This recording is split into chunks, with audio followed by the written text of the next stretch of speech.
नमस्कार। आज मैं बात करूंगा शेखर एक जीवनी उपन्यास पर। हिंदी साहित्य पढ़ रहे हैं और इस हिंदी साहित्य में अज्ञेय का शेखर एक जीवनी उपन्यास नहीं पढ़ा तो फिर फ्रायड के मनोविश्लेषणवाद सिद्धांत से आप अछूते रह गए। शेखर एक जीवनी सच्चिदानंद हीरानंद वात्स्यायन अज्ञेय का एक मनोविश्लेषणात्मक उपन्यास है।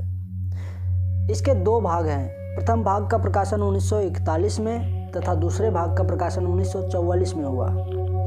इसमें अज्ञेय ने बाल मन पर पड़ने वाले काम, अहम और भय के प्रभाव तथा उसकी प्रकृति पर मनोवैज्ञानिक ढंग से विचार किया है। शेखर, जो इस उपन्यास का नायक है, अपने ही मौसेरी बहन शशि से प्रेम करता है, यहाँ तक कि अपनी सगी बड़ी बहन सरस्वती से भी अपने दिल की बात कहने से नहीं हिचकता। यह उपन्यास फ्लैशबैक शैली में लिखी गई है। अब ये फ्लैशबैक शैली क्या है तो बता दूं कि पूर्व में घट चुकी घटनाओं को वर्तमान में चित्रित करना फ्लैशबैक शैली कहलाती है। शेखर एक जीवनी अज्ञेय का सबसे अधिक पढ़ा गया उपन्यास है। यह हिंदी की एक ऐसी कथाकृति है जिसे इसके प्रकाशित होने के बाद से हर पीढ़ी का प्यार मिला, चाहे वह साहित्य की अभिरुचि वाला छात्र हो या आम पाठक। इससे गुजरने के बाद हर कोई जीवन की एक भरी पूरी छल छलाती नदी में डूबकर निकल आने जैसा अनुभव करता है। उपन्यास का नायक शेखर स्वयं अज्ञेय है अथवा कोई और व्यक्ति, यह हमेशा कौतूहल का विषय रहा है। कुछ लोग इसे पूरी तरह उनकी आत्मकथात्मक कृति मानते हैं, लेकिन स्वयं अज्ञेय का कहना है कि यह आत्मजीवनी नहीं है। वे कहते हैं कि आत्मघटित ही आत्मानुभूति नहीं होता, पर घटित भी आत्मानुभूत हो सकता है, यदि हम में सामर्थ्य है कि हम उसके प्रति खुले रह सकें। शेखर में मेरापन कुछ अधिक है। शेखर एक जीवनी की कथा ऐसी नहीं है कि इसे एक आदमी की निजी बात कहकर उड़ाया जा सके। अज्ञेय इसे अपने युग और समाज का प्रतिबिंब मानते हैं। उन्हीं के शब्दों में इसमें मेरा समाज और युग बोलता है। वह मेरे और शेखर के युग का प्रतीक है। बहुआयामी और संश्लिष्ट चरित्रों के साथ अपने समय, समाज और उनके बीच अपनी अस्मिता को आकार देते व्यक्ति की वेदना को तीव्र और आवेगमयी भावात्मकता के साथ अंकित करते इस उपन्यास के नायक शेखर के बारे में अज्ञेय की टिप्पणी है। शेखर कोई बड़ा आदमी नहीं है, वह अच्छा आदमी भी नहीं है, लेकिन वह मानवता के संचित अनुभव के प्रकाश में ईमानदारी से अपने को पहचानने की कोशिश कर रहा है। उसके साथ चलकर आप पाएंगे कि आपके भीतर भी कहीं एक शेखर है जो जागरूक, स्वतंत्र और ईमानदार है, घोर ईमानदार। तो चलिए इस कड़ी में शेखर एक जीवनी संपूर्ण उपन्यास की पूरी श्रृंखला लेकर आ रहा हूँ। पूरा उपन्यास सुनने की इच्छा है तो चैनल को सब्सक्राइब कर नोटिफिकेशन ऑन कर लें, ताकि वीडियो अपलोड होते ही आपको सूचना मिल जाए, क्योंकि हर बार लिंक शेयर कर पाना संभव नहीं है। उपन्यास शुरू करने से पहले आइए सुनते हैं इसकी भूमिका में अज्ञेय क्या लिखते हैं। वेदना में एक शक्ति है जो दृष्टि देती है। जो यातना में है वह दृष्टा हो सकता है। शेखर एक जीवनी जो मेरे 10 वर्ष के परिश्रम का फल है। 10 वर्षों में अभी कुछ देर है, लेकिन जीवनी भी तो अभी पूरी नहीं हुई। घनीभूत वेदना की केवल एक रात में देखे हुए विजन को शब्दबद्ध करने का प्रयत्न है। आप इसे शेखी समझ सकते हैं। मेरे कहने का अभिप्राय यह नहीं है कि इतना बड़ा पोथा मैंने एक रात में गढ़ डाला। नहीं, आप मेरे एक एक शब्द को फिर से ध्यान से पढ़िए। शेखर घनीभूत वेदना की केवल एक रात में देखे हुए विजन को शब्दबद्ध करने का प्रयत्न है। संभव है आप जानना चाहें वह रात कैसी थी, किंतु वैसी बातों का वर्णन शक्य नहीं होता। ना उसका आपके लिए कोई प्रयोजन ही है। आपके लिए तो उसका यही वर्णन और यही महत्व हो सकता है कि उसमें मैंने यह विजन देखा था। वह रात मुझे उपलब्ध कैसे हुई, इसके संबंध में इतना बता सकता हूँ कि जब आधी रात को डाकुओं की तरह आकर पुलिस मुझे बंदी बना ले गई और उसके तत्काल बाद पुलिस के उच्च अधिकारियों से मेरी बातचीत फिर कहा सुनी और फिर थोड़ी सी मारपीट हो गई, तब मुझे ऐसा दिखने लगा कि मेरे जीवन की इतिश्री शीघ्र होने वाली है। फांसी का पात्र मैं अपने को नहीं समझता था, ना अब समझता हूँ, लेकिन उस समय की परिस्थिति और अपनी मना स्थिति के कारण यह मुझे असंभव नहीं लगा, बल्कि मुझे दृढ़ विश्वास हो गया कि यही भवितव्य मेरे सामने है। ऊपर मैंने कहा कि घोर यातना व्यक्ति को दृष्टा बना देती है। यहाँ यह भी कहूँ कि घोर निराशा उसे अनासक्त बनाकर दृष्टा होने के लिए तैयार करती है। मेरी स्थिति मानो भावानुभवों के घेरे से बाहर निकलकर एक समस्या रूप में मेरे सामने आई। अगर यही मेरे जीवन का अंत है, तो उस जीवन का मोल क्या है, अर्थ क्या है, सिद्धि क्या है, व्यक्ति के लिए, समाज के लिए, मानव के लिए? यह जिज्ञासा की अनासक्त निर्ममता के और यातना की सर्वभेदी दृष्टि के आगे मेरा जीवन धीरे धीरे खुलने लगा। एक निजी और अप्रासंगिक विसंगति के रूप में नहीं, एक घटना के रूप में, एक सामाजिक तथ्य के रूप में, और धीरे धीरे कार्य कारण परंपरा के सूत्र सुलझ कर हाथ में आने लगे। पौ फटने तक सारा चित्र बदल गया। अर्थ के बहुत से सूत्र मेरे हाथ में थे, लेकिन देह जैसे झर गई थी, धूल हो गई थी। थक कर किंतु शांति पाकर मैं सो गया और 2-3 दिन तक सोया रहा। यही उस रात के बारे में कह सकता हूँ। उसके बाद महीना भर तक कुछ नहीं हुआ। 1 मास बाद जब मैं लाहौर किले से अमृतसर जेल ले जाया गया, तब लेखन सामग्री पाकर मैंने 4-5 दिन में उस रात में समझे हुए जीवन के अर्थ और उसकी तर्क संगति को लिख डाला। पेंसिल से लिखे हुए वे 300 पन्ने शेखर एक जीवनी की नींव है। उसके बाद 9 वर्ष से अधिक मैंने उस प्राण दीप्ति को एक शरीर दे देने में लगाए हैं।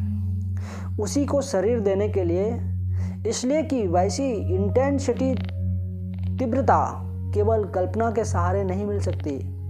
वह जीवन में मिल जाए तो कल्पना से उसे संयत ही किया जा सकता है, पूर्वापर का जामा ही पहनाया जा सकता है। यदि आपने क्रांतिकारियों के जीवन का कुछ भी अध्ययन किया होगा तो आप पाएंगे कि अथक कार्यशील इन प्राणियों में उनके सारे कृतित्व के नीचे छिपी हुई एक कठोर नियति रहती है। क्रांतिकारी अंततोगत्वा एक प्रकार के नियतिवादी होते हैं, लेकिन यह नियतवाद उन्हें अक्षम और निकम्मा बनाने वाला कोरा भाग्यवाद नहीं होता। वह उन्हें अधिक निर्मम होकर कार्य करने की प्रेरणा देता है। इसमें वह गीता के कर्मयोग से एक सीढ़ी आगे होता है, क्योंकि वह कर्ता को निरा निमित्त नहीं बना देता। यदि यूँ कहा जाए कि क्रांतिकारी का नियतवाद अटल नियति की स्वीकृति न होकर जीवन की विज्ञान संगत कार्य कारण परंपरा पर गहरा, यद्यपि अस्पष्ट विश्वास होता है, तो शायद सच्चाई के निकट होगा। मेरा ख्याल है कि आज के अधिकांश वैज्ञानिक भी कुछ इसी विचार के नियतिवादी हैं। तो शेखर एक जीवनी के क्रांतिकारी नायक ने अपने जीवन में इसी नियति के सूत्र को पहचानने का प्रयत्न किया है, क्योंकि उसे पहचान लेना ही जीवन को समझ लेना है, उसकी पूर्ति पा लेना है। ईश्वर जो करता है अच्छा ही करता है, अतएव प्रत्येक घटना स्वयं अपनी सिद्धि है। यह भी एक मार्ग है, लेकिन इस तर्क परंपरा को जो व्यक्ति स्वीकार नहीं कर सकता है, उसके लिए जीवन को सह बनाने का दूसरा उपाय यही हो सकता है। इसलिए आप पाएंगे कि जीवनी के पहले भाग में शेखर अपने बाल्यकाल की छोटी छोटी घटनाओं की भी जांच कर रहा है। बाल्यकाल का अध्ययन स्वयं अपना महत्व रखता है और विदेशों के कई कलाकारों ने बाल्य मन का अध्ययन और चित्रण किया है, लेकिन जीवनी में यह अध्ययन साध्य नहीं है। यह केवल उन सूत्रों को खोजने का साधन है जो होते हैं प्रत्येक जीवन में, किंतु जिन्हें देखने की शक्ति सदा नहीं होती। वह तो तब मिलती है जब किसी घटना की चोट से जीवन दीप्त हो उठता है, या तब जब यातना की तीव्रता से व्यक्ति की सूक्ष्म दृष्टा बन जाता है। अपनी रचना के बारे में कुछ कहने का अधिकार मुझे नहीं है, लेकिन शेखर का और अपना संबंध ध्यान में रखते हुए मुझे लगता है कि इसी में उसके जीवन की महानता और इसी में उसकी दीनता है। महानता इसलिए कि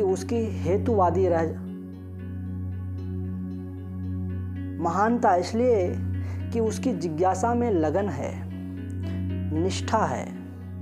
दीनता इसलिए कि इस तीव्रता के कारण ही वह कई जगह सच्चा शोधक न रहकर केवल हेतुवाद रह जाता है और उसका हेतुवाद रैशनलाइजेशन करुण और दयनीय जान पड़ता है।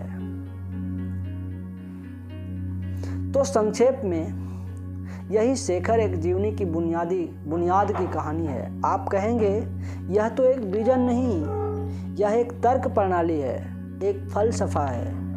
लेकिन मैं मानता हूँ कि फलसफा भी अंततः दृष्टि है, विजन है, और अपनी धारणा की पुष्टि के लिए फलसफे के हिंदी नाम की शरण लेता हूँ, दर्शन। क्या यह जीवनी आत्मजीवनी है? यह प्रश्न अवश्य पूछा जाएगा, बल्कि शायद पूछा भी नहीं जाएगा, क्योंकि पाठक पूर्व धारणा बनाकर चलेगा। हिंदी में जहाँ प्रत्येक कवि अपनी स्त्री को लक्ष्य करके लिखता है, जहाँ वियोग की कविता इतने भर से प्रमाणित मान ली जाती है कि उसे अमुक जी ने अपनी पत्नी के देहांत के बाद लिखा है, वहाँ यही आशा करना व्यर्थ है कि शेखर, जो केवल एक जीवनी ही नहीं एक व्यक्ति की अपने मुंह कही हुई जीवनी है, उसके लेखक की जीवनी नहीं मान ली जाएगी।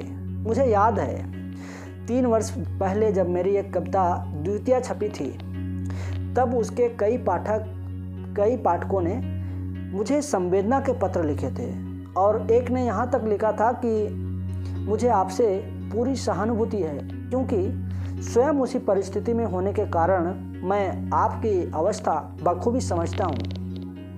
पत्र के संपादक ने भी यद्यपि कुछ मजाक में पूछा था कि आपका पहला विवाह तो हुआ नहीं, दूसरी पत्नी से झगड़ा कैसा? ऐसे व्यक्तियों को यदि प्रमाण मिल जाए कि मैंने बिना एक भी विवाह हुए दूसरे विवाह की बात लिख दी है, तो वे समझेंगे कि उन्हें धोखा दिया गया है। यह कहते खेद होता है कि किंतु बात है सच कि आजकल का अधिकांश हिंदी साहित्य और आलोचना एक भ्रांत धारणा पर आश्रित है कि आत्मघटित आत्मानुभूति नहीं, क्योंकि अनुभूति बिना घटित के भी हो सकती है, का वर्णन ही बड़ी सफलता और सबसे बड़ी सच्चाई है। यह बात हिंदी के कम लेखक समझते या मानते हैं कि कल्पना और अनुभूति सामर्थ्य सेंसिबिलिटी के सहारे दूसरे के घटित में प्रवेश कर सकना और वैसा करते समय आत्मघटित की पूर्व धारणाओं और संस्कारों को स्थगित कर सकना, ऑब्जेक्टिव हो सकना ही लेखक की शक्ति का प्रमाण है। इसके विपरीत लेखकों में ऐसे अनेक मिल जाएंगे जो ऐसी अनुभूति में फिर उसके प्रति खुले रह सकें को परकी सेकंड हैंड अतिव घटिया और असत्य कहेंगे। ऐसे व्यक्तियों के लिए टी.एस. इलियट की उस उक्ति का कोई अर्थ नहीं होगा, जो वास्तव में इसका एकमात्र उत्तर है। There is always a separation between the man who suffers and the artist who creates, and the greater the artist, the greater the separation. भोगने वाले प्राणी और सृजन करने वाले कलाकार में सदा एक अंतर होता है, और जितना बड़ा कलाकार होता है उतना ही भारी या अंतर होता है।